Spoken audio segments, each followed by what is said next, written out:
पुढील 15 दिवसांमध्ये मुंबईमध्ये नमो सहकारी टॅक्सी धावू शकेल तशा प्रकारची घोषणा करण्यात आली आहे। नमो सहकारी टॅक्सी हा सहकार तत्वावर चालवला जाणारा टॅक्सी समूहाचा उद्योग आहे।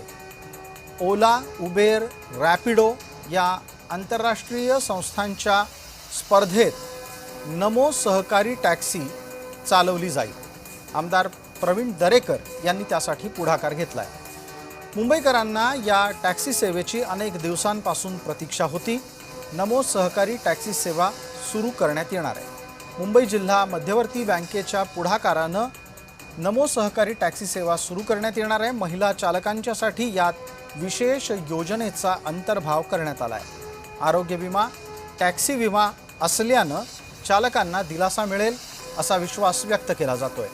या नमो सहकारी टॅक्सी सेवेच्या बाबत आमदार प्रवीण दरेकर यांच्या नेतृत्वात टॅक्सी संघटना आणि चालक यांचा एक संयुक्त मेळावा आयोजित करण्यात आला होता।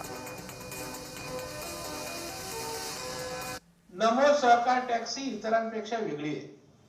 ओला, उबर असेल, रॅपिडो असेल हे धंदा करायला आले आणि मुंबई सोन्याची अंडी देणारी कोंबडी समजून सगळे तिकडे ओरबडायला येतात। सगळ्यांना पैसे मुंबईत ना हवेत, परंतु मुंबईत जो कष्ट करतो, घाम घालतो त्याचा विचार कोण करत नाही आणि त्याच्यामुळे मला वाटतं त्याचा विचार आम्ही करतोय, सहकारी तत्वावर करतोय आणि त्याच्यामुळे तुमच्या प्रतिसादाची आवश्यकता आहे। आम्ही या ॲपच्या माध्यमातून सर्व शासकीय योजनांची माहिती, कागदपत्र, त्याच्या प्रोसिजर्स हे आम्ही इथे देणार आहोत आणि त्याबरोबरच शासकीय योजनांच्या लाभार्थी होण्यासाठी म्हणून या नमो सहकार टॅक्सीच्या उपक्रमात एक हेल्प डेस्क आम्ही उघडणार आहोत। जो हेल्प डेस्क या वाहन चालक बंधूंना, भगिनींना या आम्ही मदत करणार आहोत।